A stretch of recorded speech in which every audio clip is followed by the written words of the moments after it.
Hello everyone, welcome to the new world with IIT and thinking. आज हम atomic structure के 25 most expected question जो कि JEE main अप्रैल 25 में आपको इस कॉन्सेप्ट पे क्वेश्चन देखने को मिलेंगे, वैसे ही चुन चुन के एक अच्छे प्रॉपर क्वेश्चंस ले आने वाले हैं और उन्हीं कॉन्सेप्ट के क्वेश्चन मोस्ट प्रोबेबली आपको देखने को मिलेंगे क्योंकि यही मोस्ट रिपीटेड कॉन्सेप्ट है। तो स्टार्ट करते हैं अपने पहले क्वेश्चन से। तो हमारा पहला क्वेश्चन है, नंबर ऑफ स्पेक्ट्रल लाइन का सवाल है। बोला है number of spectral line obtained in the helium plus spectra when an electron make transition from fifth excited state to the first excited state. तो अब हमें नंबर ऑफ स्पेक्ट्रल लाइन निकालना है, तो इसके लिए फॉर्मूला होता है नंबर ऑफ स्पेक्ट्रल लाइन का। पहले फिफ्थ एक्साइटेड स्टेट का मीनिंग समझ लो। The meaning of fifth excited state is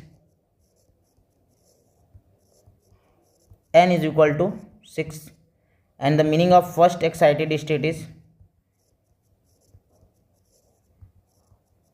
n is equal to 2। ये हो गया fifth excited state, n is equal to 6 और फर्स्ट एक्साइटेड स्टेट हो गया n is equal to 2। तो अब हम क्या, और हमें ये मान लेंगे, अब इसमें हम क्या करेंगे, जो maximum number of spectral line आ जाए जब दो एक्साइटेड स्टेट का डिफरेंस हो, तो maximum number of spectral line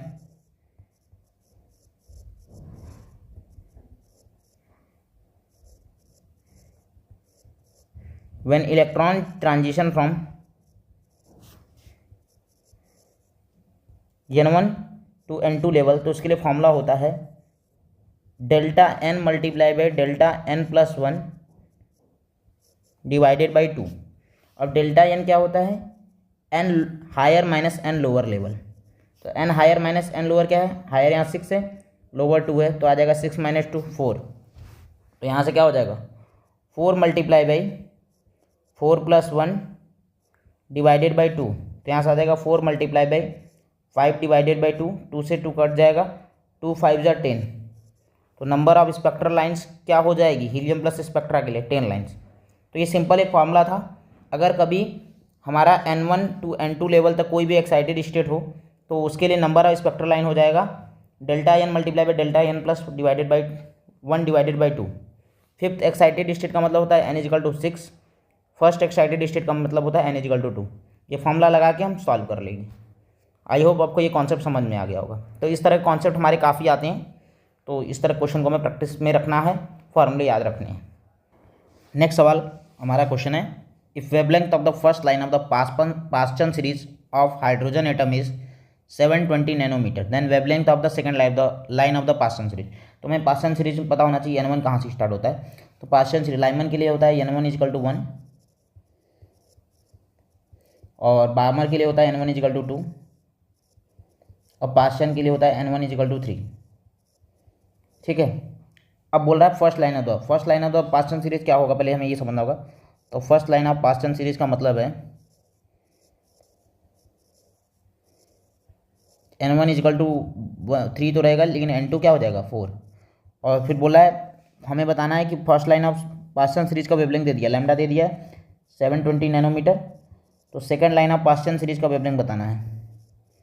तो second line of Paschen series होगा क्या, वो होगा n1 इज इक्वल टू 3 रहेगा, n2 बदल जाएगा 5 हो जाएगा।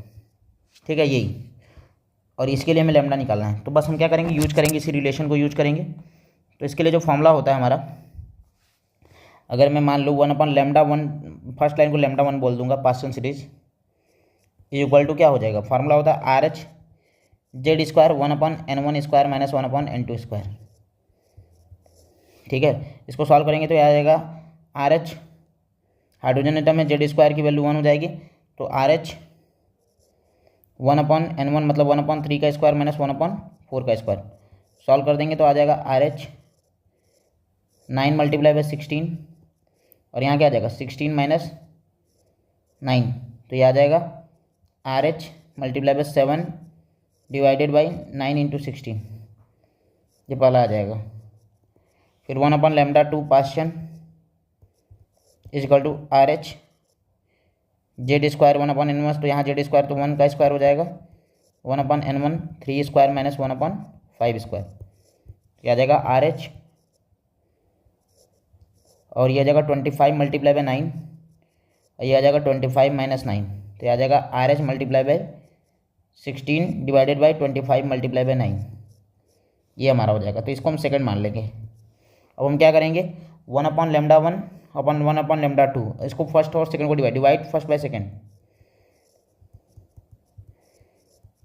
तो ये हो जाएगा 1/λ2 पी ऊपर चला जाएगा, λ1 पी नीचे आ जाएगा, और इसकी वैल्यू ये है, तो आर एच से आर एच कट जाएगा, ये आ जाएगा क्या, ये आ जाएगा 7 divided by 9 into 16 whole divided by 16 divided by 25 into 9।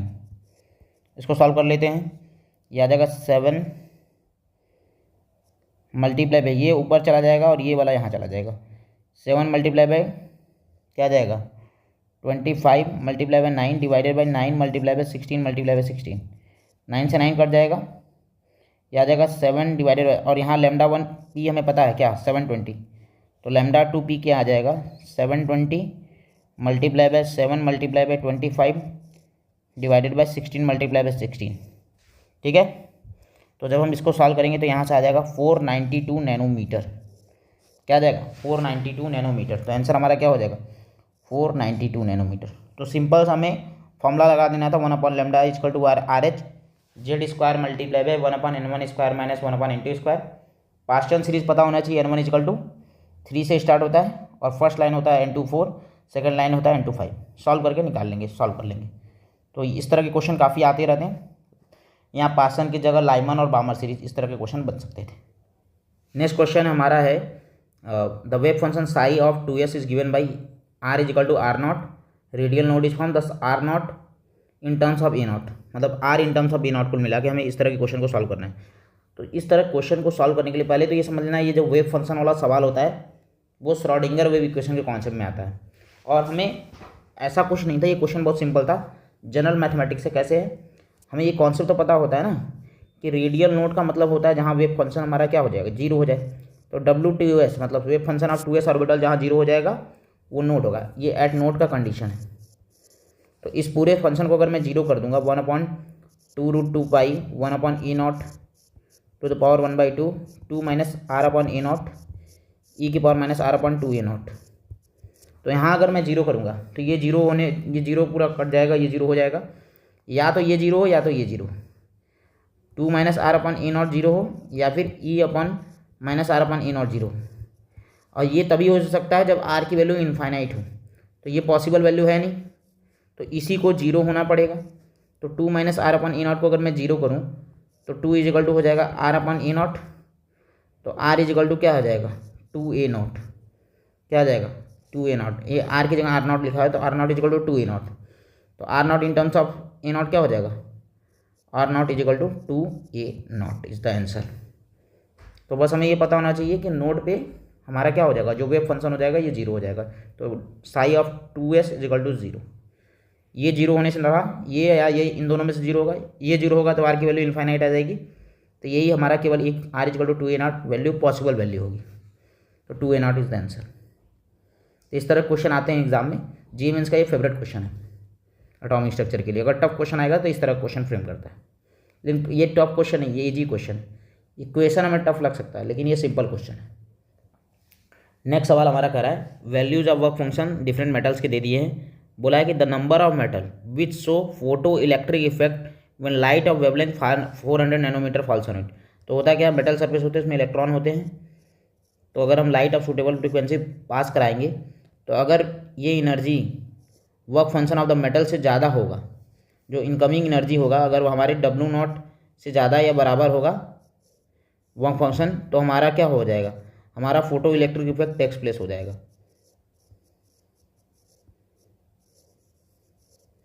अगर वर्क फंक्शन ज़्यादा हो गया तो नहीं होगा फोटो इलेक्ट्रिक इफेक्ट। मतलब मान लेते हैं कि अगर ये जो वैल्यू आई वो अगर वर्क फंक्शन से क्या हुई, ज़्यादा नहीं हुई, तो फोटो इलेक्ट्रिक इफेक्ट नहीं होगा, क्योंकि उतना एनर्जी उसको चाहिए उस इलेक्ट्रॉन को इजेक्ट करने के लिए। तो हम पहले क्या कर लेते हैं, हम निकाल लेते हैं, हमें पता है एनर्जी इज इक्वल टू होता है, एक फॉर्मूला में शॉर्टकट फॉर्मूला पता है 1240 अपॉन लैम्डा इन नैनोमीटर अगर हम निकालते हैं तो हमारा जो एनर्जी आता है वो इलेक्ट्रॉन वोल्ट में आता है। तो हमें इनकमिंग लाइट का जो वेवलेंथ है वो क्या है 400 नैनोमीटर फॉल कर रहा है, तो 1240 डिवाइडेड बाई 400 कर देंगे तो यहाँ से आ जाएगा कितना 3.1 इलेक्ट्रॉन वोल्ट। अगर एनर्जी की वैल्यू 3.1 इलेक्ट्रॉन वोल्ट आ रही है तो अब हमें देखना है कि हमें क्या करना है, ऐसे मेटल को ढूंढना है जिसकी वर्क फंक्शन की वैल्यू क्या हो, ये 3.1 ज़्यादा हो और वर्क फंक्शन हमारा कम हो, तभी फोटो इलेक्ट्रिक इफेक्ट होगा। तो यहाँ 3 मेटल है, पोटेशियम, सोडियम और लिथियम। ये 3 मेटल है जिनका वर्क फंक्शन इतना इससे क्या है, कम है। तो हम क्या करेंगे, इलेक्ट्रॉन को इजेक्ट करा पाएंगे और फिर वो इलेक्ट्रॉन मूवमेंट करेगा। लेकिन ये जो मैग्नीशियम हो गया, कॉपर हो गया और सिल्वर हो गया, ये तो वर्क फंक्शन इसका ज़्यादा है, तो इस इलेक्ट्रॉन को इजेक्ट नहीं करा पाएगा, तो फोटो इलेक्ट्रिक इफेक्ट होगा नहीं।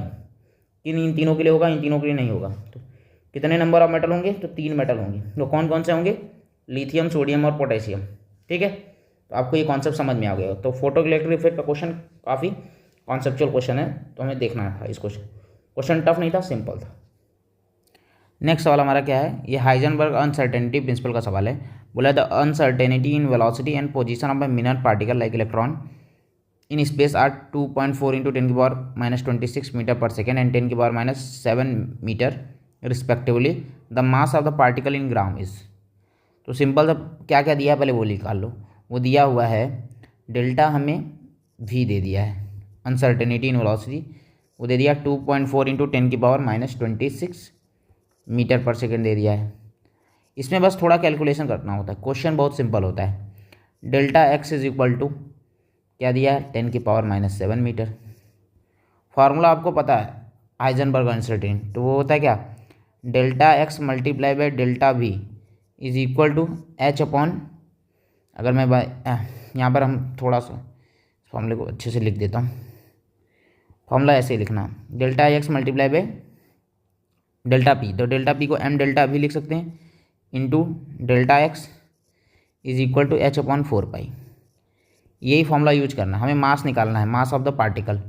डेल्टा v क्या दिया हुआ है, 2.4 × 10⁻26, delta x 10⁻7 is equal to h upon 4 pi, 6.626 × 10⁻34, 4 pi की वैल्यू 3.14। अब मैं क्या करूँगा, मास यहाँ से अगर मैं इसको नीचे ले आऊँगा तो यह आ जाएगा 6.626 multiply by 10⁻34 divided by 4 multiply by 3.14 multiply by 2.4 और ये हो जाएगा 10⁻33। ठीक है, अब 10⁻33 है, ऊपर आ जाएगा तो ये हो जाएगा क्या, ऊपर चला जाएगा तो आ जाएगा 6.626 इंटू 10⁻1 डिवाइडेड बाई 4 × 3.14 इंटू 2.4। इसको मैं लिख सकता हूँ 0.6626 divided by 4 multiply by 3.14 multiply by 2.4। और जो मास आएगा एसआई यूनिट में ही आएगा, क्योंकि सारे एसआई यूनिट में लेकर चल रहे हैं, और मास का एसआई यूनिट क्या होता है, केजी। तो सॉल्व करने पाएगा 0.022 kg, और हमें निकालना है किसमें, ग्राम में निकालना है। तो क्या हो जाएगा, 1000 से मल्टीप्लाई कर देंगे तो 0.022 मल्टीप्लाई 1000 ग्राम, सॉल्व करने आ जाएगा 22 ग्राम। तो आंसर क्या हो जाएगा 22। जो मास ऑफ द पार्टिकल होगा वो 22 ग्राम का होगा, तब ऐसा सिचुएशन बनेगा। तो सिंपल कैलकुलेशंस करना था और कुछ क्वेश्चन में करना नहीं, लेकिन ये क्वेश्चन काफ़ी आते रहते हैं HUP के न्यूमेरिकल्स, तो इसको अच्छे से कैलकुलेशन आखिरी तक कैलकुलेशन पे ध्यान देना है। Numerical answer type is all about calculation. I hope आपको ये कैलकुलेशन करने आ रहा होगा। नेक्स्ट सवाल हमारा काफ़ी आसान सवाल है, लेकिन ये क्वेश्चन काफ़ी आता रहता है। इनमें बताना है the correct order of the increasing energy is. तो एनर्जी का जो वैल्यू होता है वो हम कैसे बताते हैं, वो हम बताते हैं N+L रूल से। तो बोलते थे N+L रूल में जिसकी N+L की वैल्यू ज़्यादा उसकी एनर्जी ज़्यादा होती है, और अगर N+L की वैल्यू भी सेम आ जाए, किसी के लिए N+L की वैल्यू सेम आ जाए, तो जिसकी N की वैल्यू ज़्यादा होगी उसको ज़्यादा एनर्जेटिक मानेंगे, ज़्यादा एनर्जी का मानेंगे। अब हम पहला ऑप्शन देखें, जैसे ए है N = 3 L = 2, तो N+L क्या हो जाएगा 5, बस N+L देखना, बाकी सब वैल्यू नहीं देखना है। बी ऑप्शन में क्या है N = 4 L = 1, तो N+L = 5। सी आ जाएगा N = 4 L = 2, तो N+L = क्या आ जाएगा 6। डी N = 3 L = 1, तो N+L = क्या 4। तो सबसे ज़्यादा हाई एनर्जी किसका होगा, जिसकी N+L की वैल्यू ज़्यादा होगी। तो सबसे ज़्यादा हाई एनर्जी तो ये ऑप्शन सी वाला होगा, तो सी सबसे ज़्यादा एनर्जी का होगा। उसके बाद सबसे कम एनर्जी तो हमें पता चल गया डी होगा, क्योंकि 4। अब इन दोनों वैल्यू में N+L सेम है, तो क्या जिसकी N की वैल्यू ज़्यादा उसकी एनर्जी ज़्यादा। ठीक है, तो N की वैल्यू क्या हो जाएगी, सबसे ज़्यादा एनर्जी किसकी होगी इसकी ज़्यादा होगी, n equal to 4, l equal to, सबसे ज़्यादा एनर्जी किसकी ज़्यादा होगी, n की वैल्यू इन दोनों में किसकी ज़्यादा है, 4 वाले की, तो b होगा, फिर क्या होगा, सी बी, फिर हमारा आ जाएगा ये और लास्ट में डी। ये डिक्रीजिंग ऑर्डर मैंने लिख दिया तो उल्टा बस कर देंगे, इसी को बस इस तरह से लिख देंगे C B A D, this is increasing order. तो वो लिखने का प्रॉब्लम नहीं होता, कभी इंक्रीजिंग डिक्रीजिंग में परेशान मत होना, जैसे आए वैसे लिख दो, फिर बाकी ऑप्शंस में खुद वो ऑप्शन बेटर ऑप्शन दिख जाएगा, और वही एक ही ऑप्शन रहता है, बस इस साइड में उलट देगा, ये नहीं कि उलट दिया तो इसको सबसे ज़्यादा कर दिया, नहीं, तो ऑर्डर तो वही रहेगा, बस हमने लिखने का तरीका उलट देंगे बस, और कुछ नहीं, ठीक है, बस इसको उधर कर देंगे, बाकी ऑर्डर वही रहेगा। तो इंक्रीजिंग डिक्रीजिंग में कभी परेशान मत होना। तो आपको ये समझ में आ गया होगा। तो n प्लस एल वैल्यू ज़्यादा, एनर्जी ज़्यादा, n plus L value same, तो n की वैल्यू को देखेंगे, जिसकी n की वैल्यू ज़्यादा होगी उसकी एनर्जी ज़्यादा होगी। ये कॉन्सेप्ट पे काफ़ी क्वेश्चन रिपीट करते हैं, तो इसको जरूर देख लेना। नेक्स्ट सवाल हमारा कह रहा है the wavelength of electron accelerated from rest through a potential difference of 40 kilo volt is x into 10⁻12 metre, the value of x dash, mass of electron, charge of electron, Planck constant दिया हुआ। तो simple इसके लिए formula एक पता होना चाहिए, वो फॉर्मूला पता तो क्वेश्चन सॉल्व।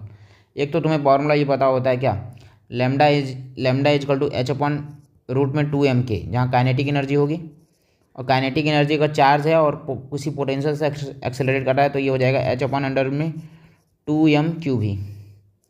अब इसी फॉर्मूले से आ जाएगा, हमें h पता है, मास ऑफ द पार्टिकल मतलब इलेक्ट्रॉन पता है 9.1 into 10⁻31, charge of the particle 1.6 into 10⁻19 पता है, वोल्टेज पता है 40 किलो वोल्ट है, मतलब 40 वोल्टेज दे दिया, 40 इंटू 10⁻3 वोल्ट। तो सारी वैल्यूज़ पता है, बस हमें कैलकुलेशन आना चाहिए, तो बस कैलकुलेशन कर लिए तो क्वेश्चन सॉल्व। लैम्डा ही निकालना है और इस ऑर्डर में निकालना है, तो बस सॉल्व करने जाएंगे। लैम्डा इजिकल टू क्या हो जाएगा, h अपॉन रूट में 2m क्यूब ही, यही रखना है,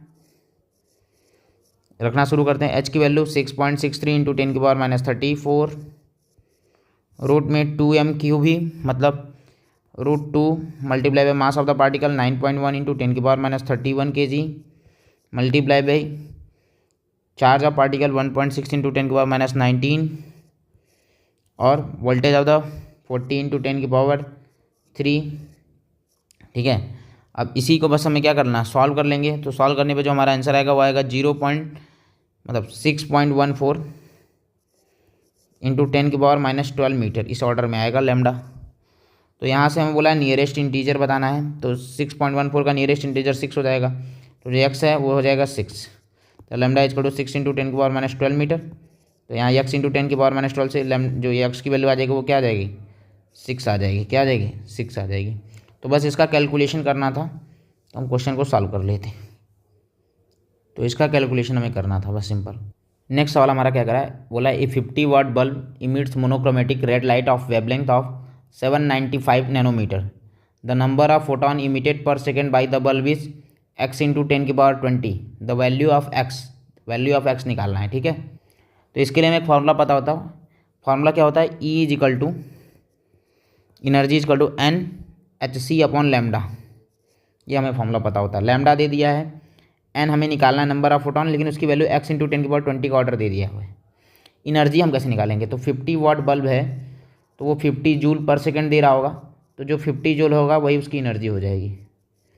n की वैल्यू निकालेंगे, h पता है, c पता है, लैम्डा पता है, बस वैल्यू पुट करना है। हमें n निकालना है, तो यहाँ से n क्या आ जाएगा, n आ जाएगा e multiply by lambda upon h into सी।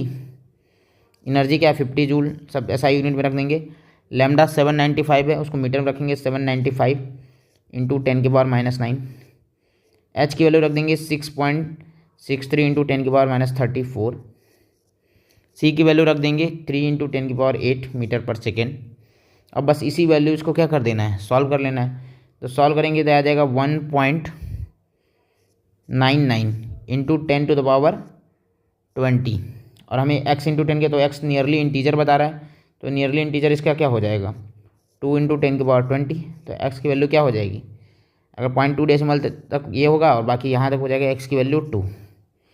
तो बस यही सॉल्व करना था, n की वैल्यू निकालना था। सिंपल ये कैलकुलेशन करने में ही जो प्रॉब्लम हो, बाकी क्वेश्चन बहुत ईजी है, कॉन्सेप्ट यही लगाना है। नेक्स्ट सवाल हमारा रेडियाई वाला सवाल है, बोला the difference between the radii of third and fourth orbit of lithium 2 plus is delta R1 and the difference between the radii of third and fourth orbit of helium plus is delta R2। हमें ratio बताना है delta R1 और delta R2। ये तो एक तो तुम निकाल लो, R is to E0 n square upon Z वाले फॉर्मूले से थर्ड और फोर्थ ऑर्बिट का निकाल के माइनस कर दो, इसका भी थर्ड और फोर्थ ऑर्बिट का निकाल के माइनस करो। लेकिन मैं इस क्वेश्चन को बहुत सिंपलर वे में बताऊंगा। सिंपलर कैसे बताऊंगा, मैंने ये चीज़ तो फिक्स कर दिया ना कि इसके लिए भी थर्ड एंड फोर्थ ऑर्बिट, इसके लिए भी थर्ड एंड फोर्थ। बदल क्या रहा है, केवल हमारा एटम बदल रहा है हीलियम प्लस और lithium 2 plus, hydrogen like atom ही। तो अगर मुझे पता है कि जो रेडियस का डिफरेंस होगा वो सेम ऑर्बिट के लिए, तो डेल्टा R1 जो होगा, जो रेडियस का ही फॉर्मूला आएगा, जो भी है हमारा क्या होगा, वो प्रोपोर्शनल होगा n स्क्वायर अपॉन जेड के। ये ना पढ़ते थे delta R1 n square upon Z के। तो मान लेते हैं यहाँ पर लिथियम है, तो डेल्टा R1 जो लिथियम के लिए, तो क्या हो जाएगा, जेड ऑफ लिथियम आ जाएगा यहाँ पर 2 प्लस, और delta R2 is directly proportional to n square upon Z, और यहाँ पर आ जाएगा हीलियम प्लस। बाकी n की वैल्यू कांस्टेंट है, अगर n कांस्टेंट हुआ तो इसको n जो भी आएगा, अगर इसके लिए n1 मान रहे हो, इसके लिए n2, तो n1 इजिकल टू n2। तो यहाँ से मैं डायरेक्ट क्या लिख सकता हूँ, अगर डिवाइड कर दूँ फर्स्ट और सेकंड को, तो कांस्टेंट होगा जो डिवाइड हो जाएगा, तो आ जाएगा delta R1 upon delta R2। Orbit same है दोनों का डिफरेंस क्या आ जाएगा, Z of helium plus divided by Z of lithium 2 plus, ये फॉर्मूला होगा delta R1 upon delta R2, helium plus का atomic number upon lithium 2 plus का। तो delta R1 upon delta R2 क्या हो जाएगा, हीलियम प्लस का एटॉमिक नंबर 2 और लिथियम 2 प्लस का एटॉमिक नंबर 3, तो 2/3 आ जाएगा। क्या आ जाएगा, 2/3, तो ये आ जाएगा 2:3, 2/3। बस सिंपल यही सॉल्व कर लेना था।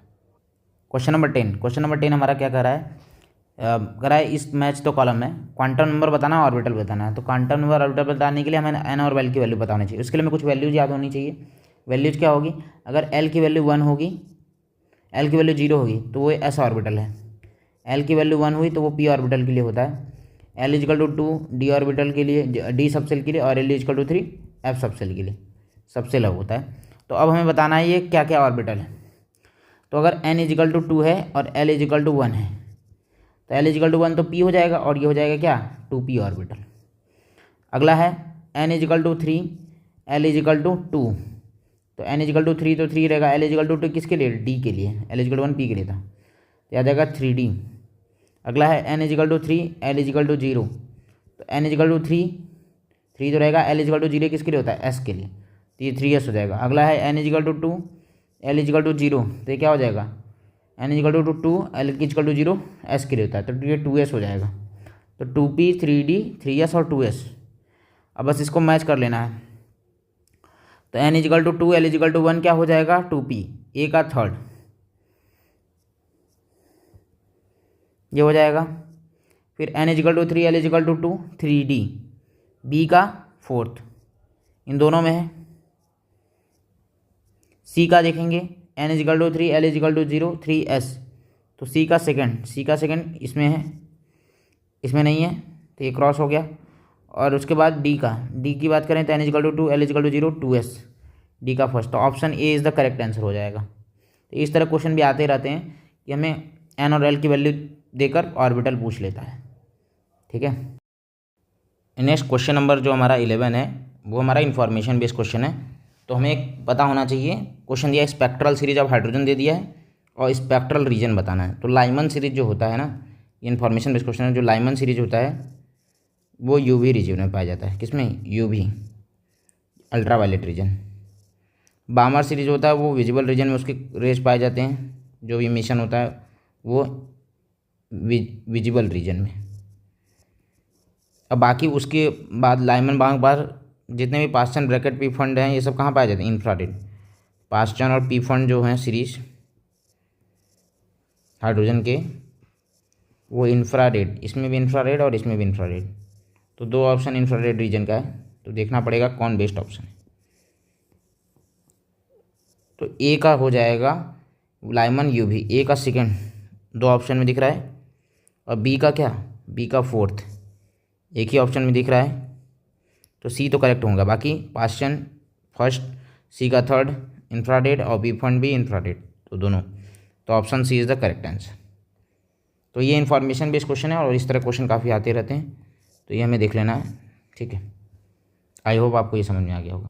इन्फॉर्मेशन बेस्ड क्वेश्चन होने चाहिए, इन्फॉर्मेशन बेस्ड क्वेश्चन है और ये याद होने चाहिए।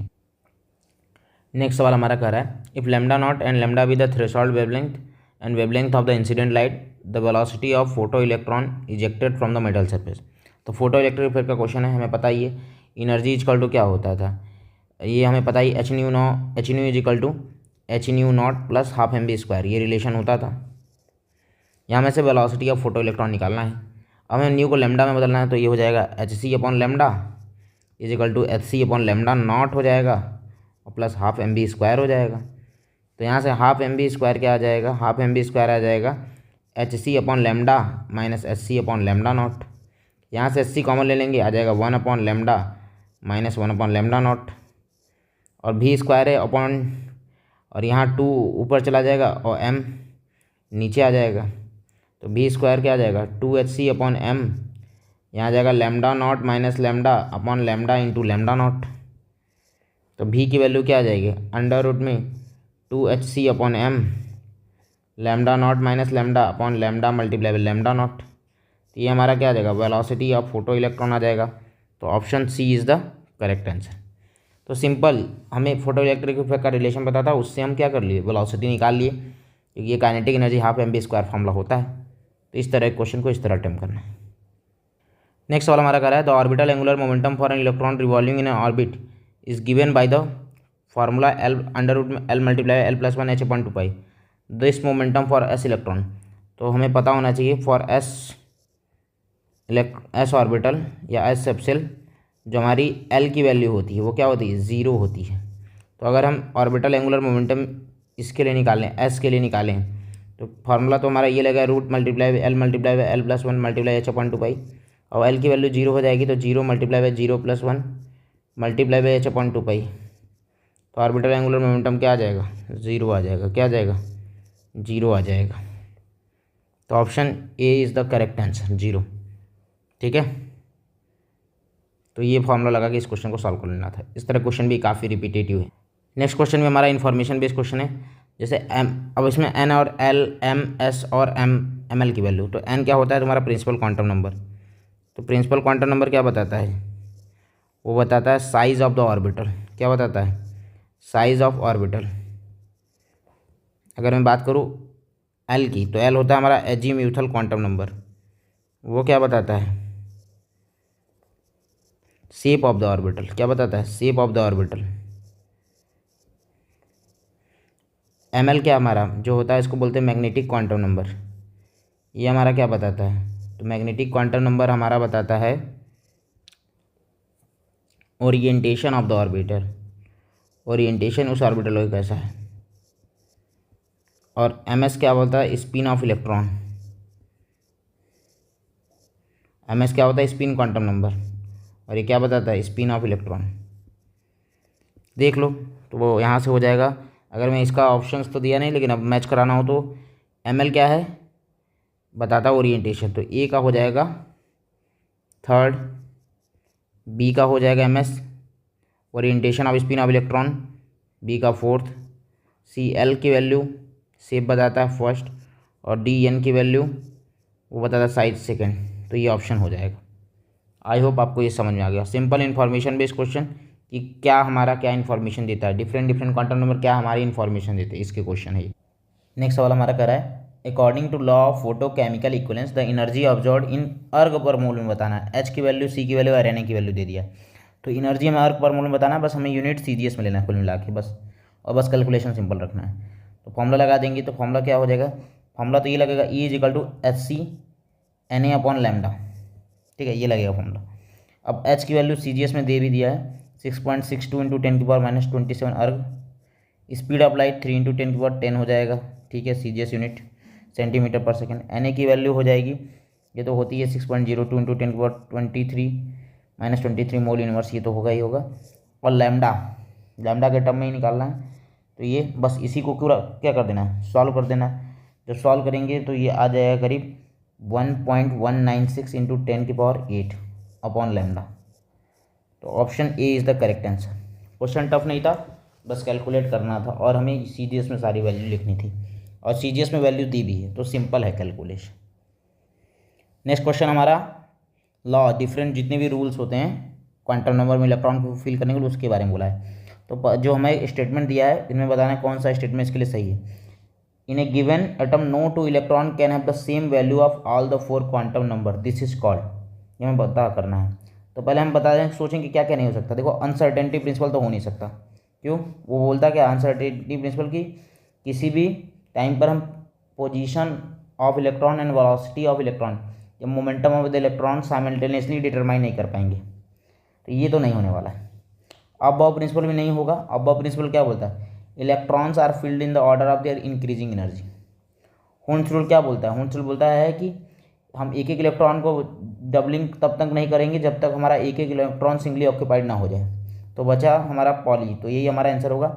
यही बोलता है no two electron in an atom can have the value of all 4 quantum number same, क्योंकि अगर NLMS की वैल्यू सेम आ गई किसी 2 इलेक्ट्रॉन के, डिफरेंट इलेक्ट्रॉन के लिए अगर सेम आ गई चार ही वैल्यू, तो हम डिफाइन नहीं कर पाएंगे कि इस इलेक्ट्रॉन का एक्चुअल एड्रेस नहीं बता पाएंगे। तो ये हमारे हमारे किसने पॉली एक्सक्लूजन प्रिंसिपल ने दिया था, ठीक है। तो पॉली एक्सक्लूजन प्रिंसिपल ही होगा इसका आंसर, ठीक। आई होप आपको ये समझ में आ गया होगा। नेक्स्ट सवाल हमारा क्या करा है, the energies E1 and E2 of 2 radiations are 25 electron volt and 50 electron volt respectively, the relation between their wavelength are λ1 and λ2 will be. Energy का वैल्यू दे दिया और लैम्डा का, तो हमें एनर्जी और लैम्डा का तो यही एक सिंपल सा रिलेशन पता होता है, वो होता है E is equal to HC upon lambda. तो E1 क्या हो जाएगा, HC upon λ1, speed of light h और चेंज होने वाला नहीं है। E2 क्या हो जाएगा, HC अपॉन λ2, ठीक है। E1 की वैल्यू क्या है 25 इलेक्ट्रॉन वोल्ट, E2 की वैल्यू क्या है 50 इलेक्ट्रॉन वोल्ट। तो फर्स्ट और सेकंड इन दोनों को डिवाइड कर देंगे, λ1 अपॉन λ2, तो हम सेकंड डिवाइडेड बाय फर्स्ट करेंगे, तो सेकंड डिवाइडेड बाय फर्स्ट कर देते हैं, तो क्या आ जाएगा, तो ये आ जाएगा, ये ऊपर λ2 चला जाएगा, तो λ2 अपॉन λ1 डिवाइड बाय सेकंड, मतलब सेकंड डिवाइडेड फर्स्ट के ना, तो λ1 डिवाइडेड बाय λ2 हो जाएगा, λ1 डिवाइडेड बाय λ2, ये इस पर डिवाइड करेगा तो ऊपर चला जाएगा, ये आ जाएगा 2। तो यहाँ से हम क्या कर सकते हैं, λ1 इजिकल टू 2 λ2। तो ऑप्शन क्या हो जाएगा, B is the correct answer. इसका क्या आंसर हो जाएगा, बी। तो बस ये रिलेशन लगाना था, फर्स्ट सेकंड बाय फर्स्ट करेंगे तो λ1 अपॉन λ2 आ जाएगा 2, और λ1 इजिकल टू 2 λ2, ये रिलेशन सही हो जाएगा। तो option B is the correct answer. Next सवाल हमारा क्या करा है, 2 स्टेटमेंट दिया है और बताना है क्या कौन सा स्टेटमेंट ट्रू और फॉल्स होगा। तो स्टेटमेंट 1 क्या करा है, the value of wave function Sai depend on the coordinate of the electron in atom. सही बात है, जो साई होता है वो कोऑर्डिनेट पे डिपेंड करेगा, XYZ कोऑर्डिनेट, या अगर पोलर कोऑर्डिनेट है तो R थीटा फाई, इन सब पे डिपेंड करेगा। तो ये बात तो सही है, तो वैल्यू ऑफ वेव फंक्शन जो होगा वो कोऑर्डिनेट पे डिपेंड करेगा, ठीक है, ये बात सही है। तो स्टेटमेंट 1 तो करेक्ट है, स्टेटमेंट 1 इज करेक्ट। स्टेटमेंट 2 क्या कर रहा है, the probability of finding an electron at a point within an atom is proportional to the orbital wave function. ये हमारा सेकंड स्टेटमेंट कर रहा है कि जो probability of finding electron at a point एक एटम में, ये प्रोपोर्शनल होगा किसके, ऑर्बिटल वेव फंक्शन के प्रोपोर्शनल होगा, ये हमारा स्टेटमेंट कह रहा है। नहीं, तो ये जो प्रोबेबिलिटी होता है फाइंडिंग इलेक्ट्रॉन इन एटम, वो प्रोपोर्शनल होता है स्क्वायर ऑफ द, क्योंकि यही बताता है, मॉड ऑफ साई नहीं बताता है, मॉड ऑफ साई स्क्वायर बताता है probability of finding electron. Sai क्या बताता है, amplitude of the wave function, Sai is the amplitude of wave function. और हमें प्रोबेबिलिटी ऑफ फाइंडिंग इलेक्ट्रॉन, जो कि ऑर्बिटल जिसे बोलते हैं, probability of finding in electron in orbital, तो वो हमारा बताता है मॉड ऑफ साई स्क्वायर। तो ये गलत स्टेटमेंट है, साई नहीं बताता है, साई स्क्वायर बताता है ना, जो फंक्शन इस प्रोपोर्शनल नहीं होता है, स्क्वायर के प्रोपोर्शनल होता है, किसके, स्क्वायर के। तो statement 1 is true and statement second is false. तो option A is the correct answer इसका होगा। नेक्स्ट क्वेश्चन हमारा मैच द कॉलम का ही क्वेश्चन है, इसमें different Aufbau principle, de Broglie, angular momentum, Hund's rule, बामासी, प्लांक्स लॉ, और इससे मैच द कॉलम कराना। तो सबसे पहले अबाव प्रिंसिपल की बात करें तो अबाव प्रिंसिपल से हम क्या निकालते हैं, इलेक्ट्रॉनिक कन्फिगरेशन निकालते हैं। तो यहाँ से हम कह सकते हैं अबाव प्रिंसिपल इसका ए वाला होगा, मतलब यहाँ बोल सकते हैं ए का टी होगा, ठीक है। बी का अगर मैं बात करूँ तो डी ब्रॉगली वेवलेंथ तो lambda equal to H upon M V से आता है, तो बी का एस हो जाएगा। एंगुलर मोमेंटम हमारा एम बी आर होता है, तो सी का हमारा यू हो जाएगा। डी हून्स रूल की अगर मैं बात करूँ तो हून्स रूल हो जाएगा हमारा orientation of electron in N orbital, ये हमारा हून्स रूल होगा। तो हमारा डी का क्यू हो जाएगा। बामर सीरीज, ई बामर सीरीज क्या होता है, line spectrum in the visible region, तो ई का हो जाएगा हमारा पी, और लास्ट हमारा बचा एफ, और एफ का हो जाएगा हमारा आर। प्लांक्स लॉ फोटोन, जो क्वांटा ऑफ लाइट जिसे फोटोन बोलते थे, वो हमारा प्लांक्स लॉ से ही आया था, तो एफ का हो जाएगा हमारा आर। तो इस तरह से हम मैच द कॉलम इसको कर सकते हैं। तो ए का टी, डी ब्रॉगली, बी का एस, सी का यू, डी का क्यू, बी का ई का पी, और एफ का आर। इस तरह से हम मैच द कॉलम इस क्वेश्चन को कर लेंगे। नेक्स्ट सवाल हमारा कह रहा है frequency F, time period T, energy E N, radius of nth orbit R N, ये हमारा रिलेशन दिया हुआ है। अब बताना इनमें से कौन सा ऑप्शन सही है, ठीक है। तो हमें फॉर्मूला पता होना चाहिए तभी हम बता पाएंगे। तो हमें बारी बारी से फॉर्मूला, जैसे आर एन है तो radius of electron in nth Bohr orbit, अगर मैं बात करूँ आर एन की बात करूँ तो आर एन होता है A naught N square upon Z. तो जो radius of electron nth orbit directly proportional to N square upon Z होगा, तो डी का ऑप्शन एस हो जाएगा। तो डी का हो जाएगा एस। बाकी ए बी सी देखें, तो पहला जैसे अब energy of electron nth orbit हमें पता होता है -13.6 Z square upon N square. तो energy of electron nth orbit क्या होगा, -13.6, तो ये हो जाएगा Z square upon N square के डायरेक्टली प्रोपोर्शनल। तो ये सी का हो जाएगा आर। बाकी फ्रीक्वेंसी के लिए हमें फॉर्मूला पता होना चाहिए। फ्रीक्वेंसी के लिए क्या होता है, वो होता है 0.657 into 10⁻16 Z square upon N cube. तो फ्रीक्वेंसी यहाँ से क्या डायरेक्टली प्रोपोर्शनल हो जाएगा, Z square upon N cube की। तो आ जाएगा ए का क्यू। और टाइम पीरियड की बात करें तो टाइम पीरियड हो जाएगा क्या, वो होता है formula 1.52 into 10⁻16 N cube upon Z square. तो यहाँ time period directly proportional to N cube by Z square हो जाएगा। तो बी का ऑप्शन पी हो जाएगा। तो इस तरह से हम अपने ऑप्शंस को सॉल्व कर सकते हैं। तो 20 का हमारा ये आंसर हो जाएगा। तो बी का हो जाएगा पी और ए का हो जाएगा क्यू। तो इस तरह से हम ऑप्शन को मैच कर सकते हैं। आई होप आपको ये समझ में आ गया होगा। नेक्स्ट सवाल है कैलकुलेशन का सवाल है, इसमें बताना है मैच द फॉलोइंग करना है। तो बारी बारी से हम क्वेश्चन सॉल्व करते हैं। तो क्वेश्चन हम स्टार्ट करते हैं क्वेश्चन सॉल्व करना। तो हमें इसको मैच द कॉलम को करना है। तो पहले तो energy of ground state of helium plus, तो energy of ground state of helium plus, energy of helium plus में निकालना है। फॉर्मूला तो वही लगेगा -13.6 Z square upon N square. तो हीलियम प्लस ग्राउंड स्टेट है तो एन की वैल्यू 1 हो जाएगी। तो -13.6 हीलियम जेड स्क्वायर मतलब 2 का स्क्वायर अपॉन 1 आ जाएगा, माइनस का 54.4 इलेक्ट्रॉन वोल्ट। तो इससे क्या हमारा ऑप्शन मैच हो जाएगा, ए का हो जाएगा हमारा फोर्थ हो जाएगा। ए का हमारा क्या हो जाएगा, फोर्थ ऑप्शन। फिर अगला क्वेश्चन है potential energy of first orbit of hydrogen atom. तो हमें पता है पोटेंशियल एनर्जी जो होता है वो 2 times of the total energy होता है।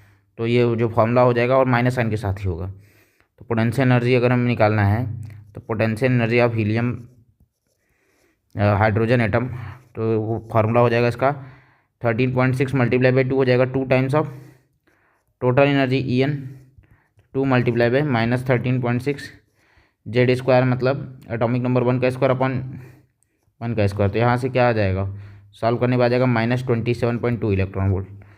तो यहाँ से बी का हमारा सेकंड आ जाएगा। तो ये हमारा सी ऑप्शन तो सॉल्व हो गया। बाकी ऑप्शनों को भी देख लेते हैं कि आ रहा है कि नहीं आ रहा है। ये हमारा ए वाला हो गया, बी वाला हो गया। सी ऑप्शन क्या करा, काइनेटिक एनर्जी। तो kinetic energy of second excited state मतलब एन की वैल्यू क्या हो जाएगी, 3 हो जाएगी। और किसके लिए बात कर रहा है, हीलियम प्लस के लिए बात कर रहा है। और काइनेटिक एनर्जी क्या होता है, प्लस टाइम्स ऑफ होता है। तो काइनेटिक एनर्जी जो होता है प्लस मतलब ये माइनस तो ये हो जाएगा +13.6 into Z square upon N square. 13.6 Z की वैल्यू क्या हो जाएगी, एटॉमिक नंबर क्या हो जाएगा इसके लिए, एटॉमिक नंबर हो जाता है हीलियम के लिए 2 क्योंकि यहाँ हीलियम और सेकंड एक्साइटेड स्टेट मतलब n = 3 3 का स्क्वायर, तो आ जाएगा 13.6 मल्टीप्लाई बाई 4 डिवाइडेड बाई 9, ठीक है। तो इसको जब सॉल्व करेंगे तो आ जाएगा 6.04 इलेक्ट्रॉन वोल्ट, तो प्लस का, तो ये हमें याद रखना प्लस का। तो यहाँ से हो जाएगा हमारा ऑप्शन सी का, हमारा क्या हो जाएगा, फर्स्ट आ जाएगा, सी का फर्स्ट। और लास्ट हमारा बताए D, ionization potential of helium plus, ionization potential of helium plus की बात कर रहा है। Ionization potential of helium plus का फॉर्मूला हो जाएगा प्लस का 13.6 Z square upon N square. तो 13.6 जेड स्क्वायर की वैल्यू हो जाएगी 2 का स्क्वायर अपॉन एन स्क्वायर, यहाँ पर क्या हो जाएगा, जाहिर सी बात है 1 ही होगा, ग्राउंड स्टेट के पॉइंट ऑफ व्यू से ही बात करते हैं। तो आ जाएगा प्लस का 4.4 इलेक्ट्रॉन वोल्ट, तो यहाँ हो जाएगा डी का थर्ड हो जाएगा। तो option C is the correct answer होगा इसका, ठीक है। नेक्स्ट वाला हमें करना है, बोल रहा है कि क्वेश्चन नंबर 22 कर रहा है, an electron, proton and alpha particle have kinetic energy 16E, 4E and E, what is the qualitative order of there D Broglie wavelength. तो अगर मैं सिंपल सा बताऊँ तो फॉर्मूला तो यही यूज होना है, वो पता है आपको, lambda equal to H upon under root में 2m के, और जहाँ के क्या है, काइनेटिक एनर्जी है। अब बस मुझे मास of proton, electron, alpha particle को अरेंज करना है। तो एक चीज़ तो हमें पता है कि मास ऑफ प्रोटॉन जो होता है और मास ऑफ अल्फा पार्टिकल, अगर इन सब का बस अगर रिलेशन पता चल जाए तो हमें पता है कि मास ऑफ अल्फा पार्टिकल जो होता है 4 times of mass of proton होता है, और मास ऑफ इलेक्ट्रॉन क्या होता है 1800 टाइम्स ऑफ, मतलब मास ऑफ, अगर मैं बोलूँ मास of proton, mass of electron, mass of proton का 1800 से डिवाइड कर देंगे तो हमें ये पता चल जाता है। तो इन्हीं रिलेशनों का यूज करना है।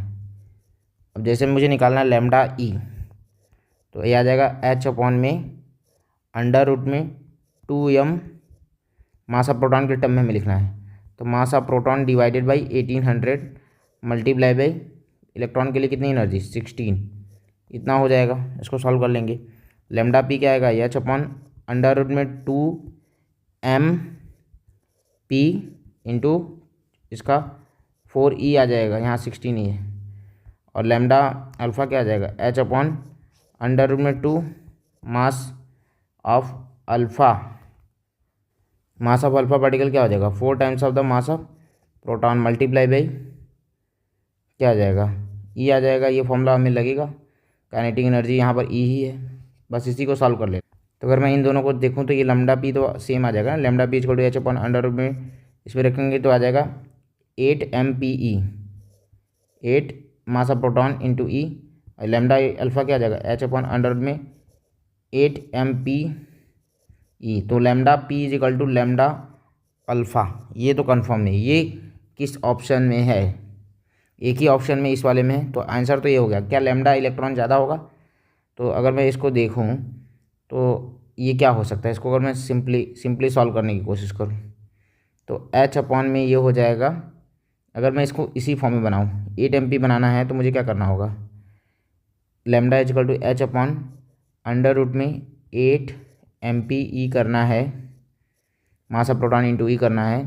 तो यहाँ 16 इंटू 2 32 हो रहा है, 32 है, तो 8 अगर मैं रोक रहा हूँ तो 4 को बाहर लूँगा तो 4 बाहर आ जाएगा, मतलब 2 बाहर आ जाएगा, और रूट 1800 बाहर आ जाएगा।